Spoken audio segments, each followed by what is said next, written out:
while since I've seen one of these. 79 KDX400.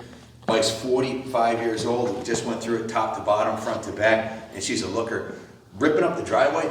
I tell you, I was thinking to myself, riding up and down the driveway, there's nothing like the replacement for displacement. These big bore two-strokes have a lot of torque. The KDX was an off-road, kind of like wasn't the moto version, it was more the enduro hair scramble version, so they tuned it to be a little bit more torquey down low, but if you rev it up, it really hauls ass, just like the KX400 did.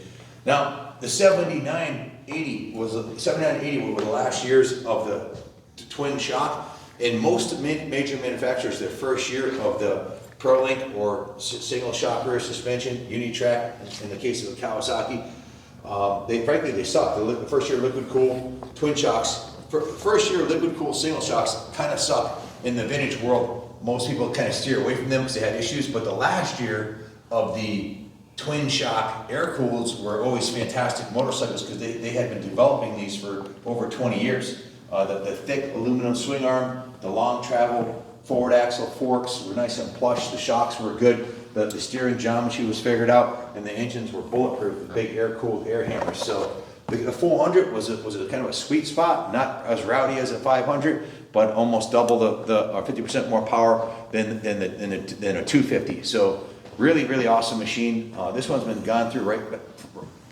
right from the front to the back. This will start at the front. You can see has a brand new front tire on it. The forks have been restored with new seals and they've been repainted and new fork gaiters. It's got a brand new front fender, new front number plate. The front wheel hub was restored and painted.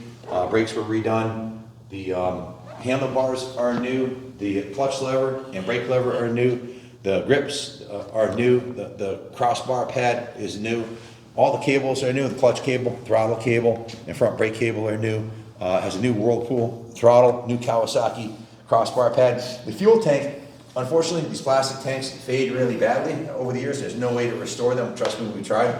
We would have. So we went about it the hard way, which is completely cleaning the inside of the tank and then doing this product called Caswell, sealing the inside of the tank. I can show it to you so you can see what it looks like.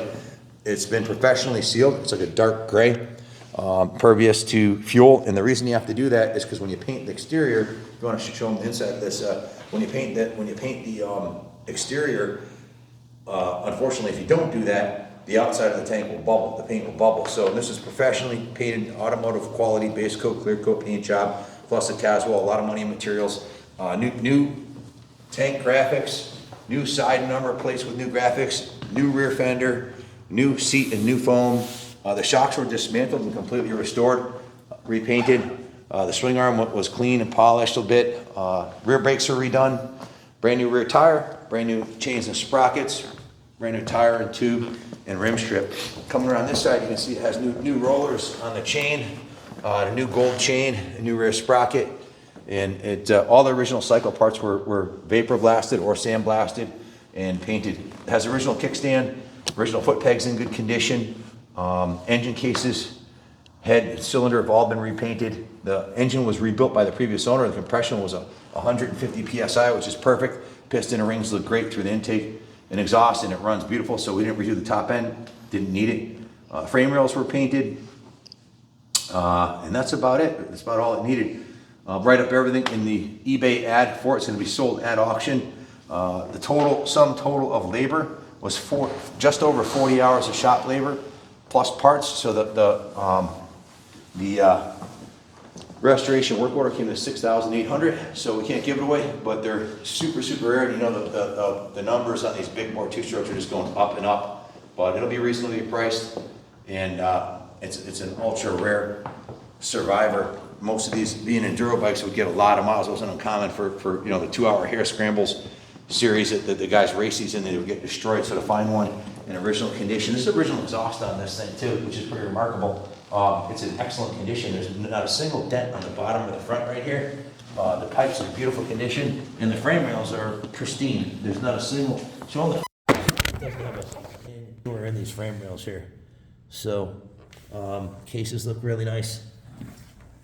All the fuel lines and fuel line and fuel drain lines are new.